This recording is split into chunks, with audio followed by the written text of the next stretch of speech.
NCERT पुनर्विलोकन की श्रृंखला में आप सबका एक बार फिर से स्वागत है। कक्षा 8 की भूगोल विषय की NCERT के रिव्यू में हमने पिछले वीडियो में बात की थी कृषि संबंधी क्षेत्रों और उत्पादन संबंधी विशेषताओं के बारे में। वैसे ही आज चैप्टर 5 पर हम बात करेंगे उद्योग के बारे में।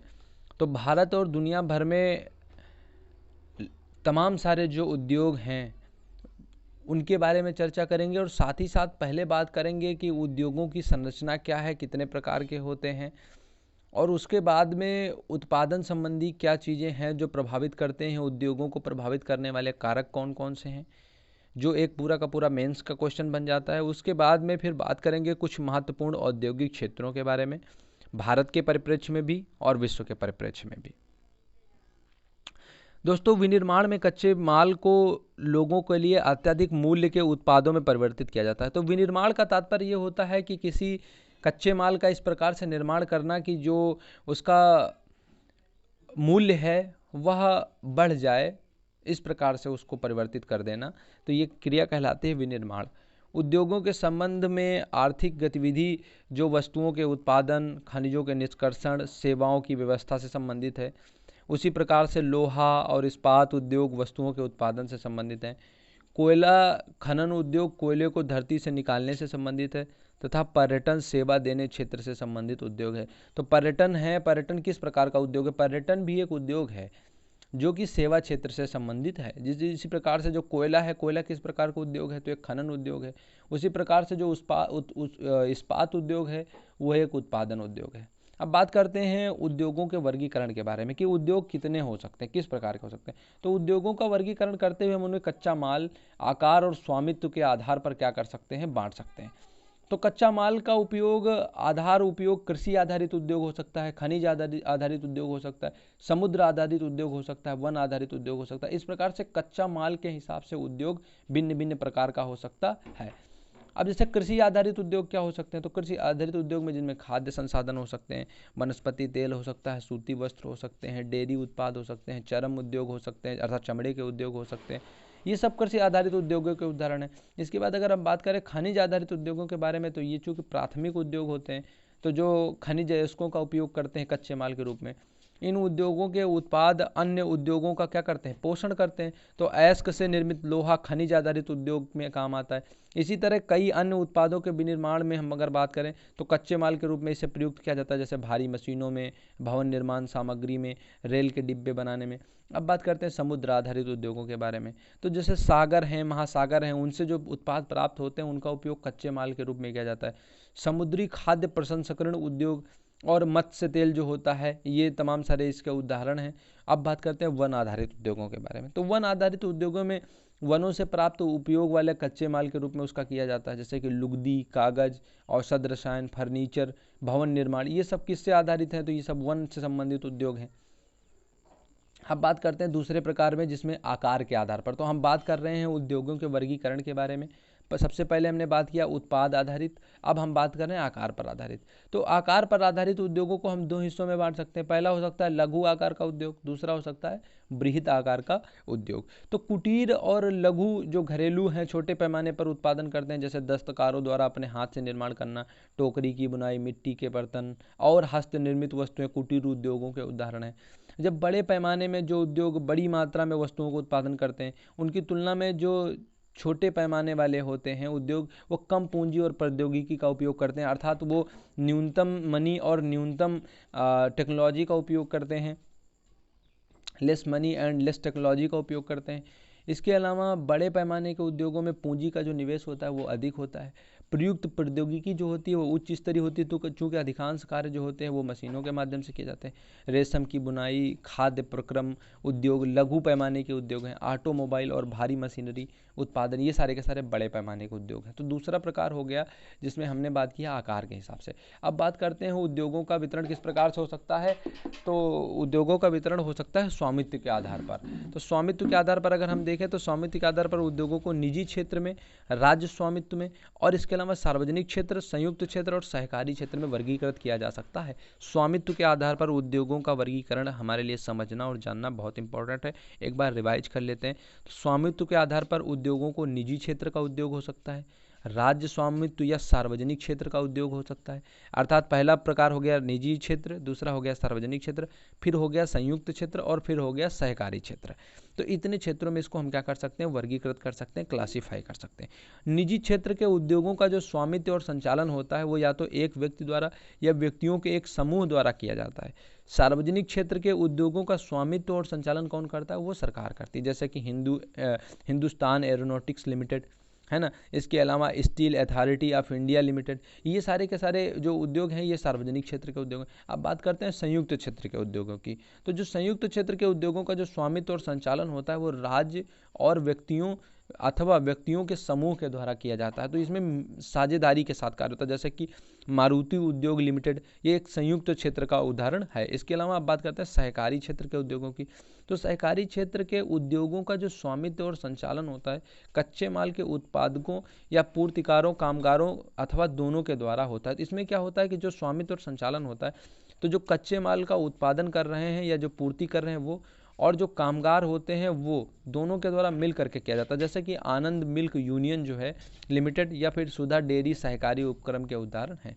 अब बात करते हैं उद्योगों की अवस्थिति को प्रभावित करने वाले कारक। इससे एक प्रश्न बन सकता है, ध्यान रखना है। तो इस उद्योगों की अवस्थिति को कौन कौन से कारक प्रभावित करते हैं, बहुत सामान्य सी चीज़ें हैं। पहली चीज़ है कच्चा माल, क्योंकि जहाँ पर कच्चे माल की उपलब्धता होगी उद्योग वहीं पर लगाए जाएंगे। जहाँ पर कच्चे माल की उपलब्धता नहीं होगी या कच्चा माल वहाँ से दूर होगा, वहाँ पर उद्योग लगाए जाने की संभावना अत्यंत कम होगी। इसके अतिरिक्त विद्युत की आपूर्ति, भूमि की व्यवस्था, परिवहन की व्यवस्था, चूँकि ट्रांसपोर्ट एक ऐसी ज़रूरत है उद्योगों की जिसके बिना कोई भी उद्योग सही प्रकार से कार्य नहीं कर सकता है। संचार की व्यवस्था होनी चाहिए, श्रम और पूंजी, बाजार और जल, ये कुछ कारक हैं जो उद्योगों की अवस्थिति को प्रभावित करते हैं। अब बात करेंगे हम औद्योगिक तंत्र के बारे में। तो औद्योगिक तंत्र में निवेश, प्रक्रम और निर्गत शामिल हैं। तो औद्योगिक तंत्र के अंतर्गत क्या होता है, इन्वेस्टमेंट है, फिर प्रोसेस है, और उसके बाद हम फिर क्या है तो उसका एक्सपोर्ट है। तो निवेश में कच्चे माल, श्रम, भूमि की लागत, जल की उपलब्धता, परिवहन, विद्युत, अन्य अवसंरचना शामिल है। प्रक्रम में कई तरह के क्रियाकलाप हैं प्रोसेसिंग में, जो कच्चे माल को परिष्कृत माल में क्या करते हैं, परिवर्तित करते हैं। निर्गत क्या है, वो अंतिम उत्पाद हैं जिनसे आय का क्या होता है, अर्जन होता है। तो ये पूरा का पूरा हो गया औद्योगिक तंत्र। अब बात करते हैं औद्योगिक प्रदेश के बारे में। तो औद्योगिक प्रदेश का विकास तब होता है जब कई तरह के उद्योग एक दूसरे के निकट होते हैं। जैसे हम लोग देखते हैं आजकल मेट्रोपॉलिटन सिटीज़ में, वहाँ पर हमारे इंडस्ट्रियल एरियाज होते हैं, औद्योगिक नगर होते हैं। तो जो इसी प्रकार से औद्योगिक प्रदेशों में क्या होता है कि वहाँ पर जहाँ पर उद्योग, चूँकि जहाँ पर उद्योगों को प्रभावित करने वाले जो कारक हैं वो सारे के सारे कारक अवेलेबल होंगे, उपस्थित होंगे, तो वहाँ पर क्या होगा कि एक नहीं बल्कि अनेक उद्योगों का विकास होगा। ऐसे में वो क्षेत्र जहाँ पर तमाम सारे उद्योगों का विकास होगा औद्योगिक प्रदेश कहलाएंगे। अब ये हम देख लेते हैं, यहाँ पर दुनिया के औद्योगिक प्रदेशों के बारे में दिखाया गया इस मैप में। तो यहाँ पर हम ये देख सकते हैं, जैसे भारत में अगर हम भारत की मैप में सबसे पहले देखें तो मुंबई और गुजरात का क्षेत्र, साथ ही साथ जो पूरा का पूरा गंगा और यमुना के बीच का जो दोआब है वहाँ पर पूरी की पूरी एक पट्टी दिखाई पड़ती है। उसी प्रकार अगर हम बात करें तो अमेरिका के पूर्वी भाग में, पूर्वी तट पर, जहाँ पर एंग्लो अमेरिका विनिर्माण पट्टी के जिसे नाम से जाना जाता है। इसके अलावा पश्चिमी भाग में भी बात करें तो सैन फ्रांसिस्को, लॉस एंजलिस में काफ़ी सारे जो औद्योगिक क्षेत्र हैं वो वहाँ पर हैं। इसके अलावा चीन में भी हम बात करें तो चीन की राजधानी बीजिंग, मंचूरिया के पास में एक बड़ी पट्टी है, औद्योगिक पट्टी है वहाँ पर। तो इसके बाद में भारत में अगर हम औद्योगिक प्रदेशों की बात करें तो जैसे मुंबई और पुणे समूह, बेंगलुरु तमिलनाडु प्रदेश, इसके अलावा हुगली प्रदेश, अहमदाबाद और वडोदरा प्रदेश, छोटा नागपुर औद्योगिक प्रदेश, विशाखापट्टनम, यहाँ पर गुंटूर औद्योगिक प्रदेश, इसके अलावा गुड़गांव जो दिल्ली और मेरठ में है जिसके बारे में हम सब सुनते रहते हैं औद्योगिक प्रदेश, कोल्लम, तिरुवनंतपुरम औद्योगिक प्रदेश, ये तमाम सारे औद्योगिक प्रदेश हैं जो भारत में हैं। इसके बाद में अब हम बात करते हैं प्रमुख उद्योगों के वितरण के बारे में। तो प्रमुख उद्योगों के वितरण को अगर हम देखें तो वे देश जिनमें लोहा इस्पात उद्योग अवस्थित हैं, जिनमें जर्मनी है, संयुक्त राज्य अमेरिका अर्थात यूएसए है, चीन है, जापान है, रूस है। वस्त्र उद्योगों में अगर हम बात करें तो भारत है, हांगकांग है, दक्षिण कोरिया है, जापान है, ताइवान है। सूचना और प्रौद्योगिकी उद्योग में हम बात करें तो मध्यवर्ती कैलिफोर्निया में सिलिकॉन घाटी है, भारत का बेंगलुरु प्रदेश है, तमाम सारे जो है ये टेक्नोलॉजी से रिलेटेड है। अब लोहा इस्पात उद्योग में हम सबसे पहले बात करें तो अन्य उद्योगों की तरह जो लोहा इस्पात उद्योग है उसमें बहुत से निवेश, प्रक्रम और निर्गत शामिल होते हैं। चूँकि यह एक पोषक उद्योग है, ऐसे में उत्पाद और अन्य उद्योगों के लिए कच्चे माल के रूप में यह प्रयुक्त होता है। उद्योग के लिए निवेश में श्रम पूंजी श्रम पूंजी, स्थान और अन्य अवसंरचना के साथ साथ लौह अयस्क, कोयला, चूना पत्थर ये सब कच्चे माल के रूप में शामिल किए जाते हैं। लौह अयस्क से इस्पात निर्माण की प्रक्रिया में कई चरण शामिल होते हैं। कच्चे माल को झोंका भट्टी में रखा जाता है, फिर वहाँ पर प्रगलित करके उसको परिशोधित करके तमाम सारी वस्तुओं का निर्माण किया जाता है। इसके बाद में अगर हम देखेंगे तो जो सभी महत्वपूर्ण इस्पात उत्पादक केंद्र जैसे हमारे यहाँ पर भिलाई है, दुर्गापुर है, बर्नपुर है, जमशेदपुर है, राउरकेला है, बोकारो है, ये सब एक ही प्रदेश में स्थित हैं जो 4 राज्यों में फैले हुए हैं। एक प्रदेश का तात्पर्य है एक ही जोन में फैले हुए हैं जो 4 राज्यों में, पश्चिम बंगाल, झारखंड, उड़ीसा और छत्तीसगढ़। भद्रावती और विजयनगर कर्नाटक में, विशाखापट्टनम आंध्र प्रदेश में, सलेम तमिलनाडु में अन्य महत्वपूर्ण इस्पात उत्पादक केंद्र हैं जो स्थानीय संसाधनों का उपयोग कर रहे हैं। सबसे पहले बात करते हैं जमशेदपुर के बारे में। 1947 से पूर्व भारत में केवल एक इस्पात का कारखाना था, Tata iron and steel company limited, जिसे टिस्को के नाम से जाना जाता था। चूंकि यह पहले निजी स्वामित्व में था, स्वतंत्रता के पश्चात में क्या हुआ, सरकार ने यह कार्य अपने हाथ में लिया और बहुत से लोहा संयंत्र स्थापित किए। झारखंड में स्वर्ण रेखा और खरकई नदियों के संगम के समीप में साकची में सन 1907 में टिस्को की शुरुआत की गई थी। बाद में साकची का नाम बदल करके ही जमशेदपुर रख दिया गया था। भौगोलिक रूप से जमशेदपुर देश में लोहा इस्पात केंद्र के रूप में सर्वाधिक सुविधाजनक स्थान पर है। यहाँ मैप में हम देख लेंगे तो हमें पता चल जाएगा। ये टाटा का पूरा जो इस्पात कार्य का कारखाना है और इसके बाद में ये खरकई नदी है और ये स्वर्ण रेखा नदी है जिनके बीच में इस पूरे कारखाने को सेटअप किया गया है।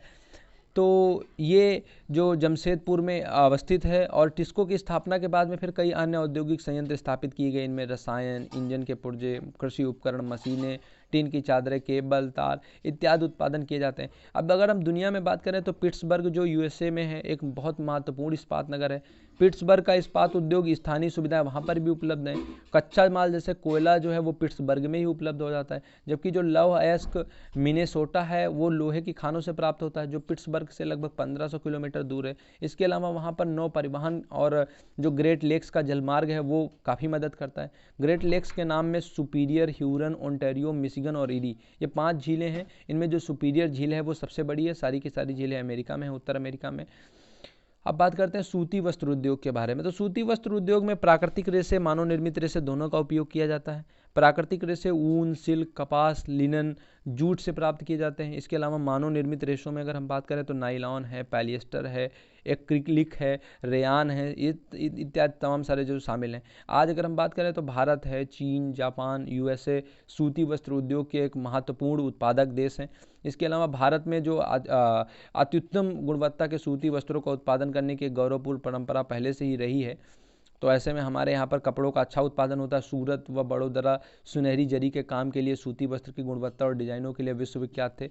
लेकिन हाथों से बने हुए सूती वस्त्र का उत्पादन चूंकि महंगा था और समय लगता था, इसीलिए परंपरागत सूती वस्त्र उद्योग को जो पश्चिम में नई वस्त्र मिलों की प्रतिस्पर्धा वो नहीं कर पाए और सस्ते और अच्छी गुणवत्ता वाले वस्त्रों के निर्माण में यंत्रीकृत औद्योगिक यूनिट में जो काम होते थे उसके बाद से चूँकि इनका जो पूरा का पूरा सूती वस्त्र उद्योग था वो नष्ट होता चला गया।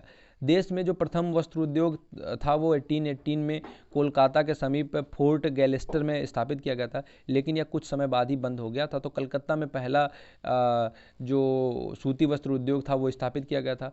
प्रारंभ में अगर हम बात करें तो महाराष्ट्र में, गुजरात में अनुकूल आर्द्र जलवायु के कारण वहाँ पर ये जो व्यापार था ये व्यवसाय पनपा पर, लेकिन वर्तमान में आर्द्रता कृत्रिम रूप से उत्पन्न की जा सकती है। ऐसे में कच्ची कपास जो शुद्ध होती है वस्त्र प्रक्रिया में इसका वजन कम नहीं होता है। तो आज भी अगर हम बात करें तो कोयम्बटूर, कानपुर, चेन्नई, अहमदाबाद, मुंबई, कोलकाता, इसके अलावा लुधियाना, पौंडुचेरी और पानीपत महत्वपूर्ण केंद्र हैं। अहमदाबाद में अगर हम बात करें तो अहमदाबाद गुजरात में साबरमती नदी के तट पर है। 1859 में यहाँ पर पहली सूती मिल स्थापित की गई थी। इसके बाद में अब तो इसे भारत का मैनचेस्टर भी कहा जाता है। तो इसके अलावा ओसाका जापान में ये भी एक प्रमुख वस्त्र निर्माण केंद्र है, इसे जापान का मैनचेस्टर कहा जाता है। तो याद रखना है हमें। कपास जो है वो मिस्र में, भारत में, चीन और यूएसए को क्या की जाती है तो आयात की जाती है दुनिया भर में, ओसाका के लिए ख़ास तौर से। तो ये जो तमाम सारे क्षेत्र हैं जो काम करते हैं। इसके अलावा जो देश का एक महत्वपूर्ण उद्योग है सूती वस्त्र उद्योग, लेकिन हाल ही में जो ओसाका है जापान में वो सूती वस्त्र उद्योग के स्थान पर जो अन्य उद्योग हैं जैसे कि लौह इस्पात, मशीनरी, जहाज रानी, ऑटोमोबाइल, विद्युत उपकरण और सीमेंट लेते जा रहे हैं। चूँकि जैसे जैसे डिमांड बढ़ रही है वैसे वैसे सप्लाई के तरीके, सप्लाई की चेन में भी परिवर्तन आ रहे हैं। तो कक्षा 8 की भूगोल विषय की NCERT का यह चैप्टर था उद्योग, जिसमें हमने बात की दुनिया भर में तमाम तरह के उद्योगों के बारे में और उद्योगों की संरचना और उनके विकास के बारे में। तो उम्मीद है कि आपको यह चैप्टर पसंद आया होगा और मेंस के लिए और प्रीटी के लिए जो ज़रूरी चीज़ें हैं वो आप जान सकते हैं। चूँकि कॉन्सेप्ट रिलेटेड चीज़ें इस चैप्टर में ज़्यादा हैं, फैक्ट रिलेटेड चीज़ें हैं लेकिन उतना कंसिस्ट नहीं करती हैं। तो ऐसे में आप दोनों का सम्मिश्रण बना करके इसे अच्छे से तैयार कर लें और आज फिर शाम को हम इससे जुड़े हुए प्रश्नों को हल करेंगे। Thank you so much.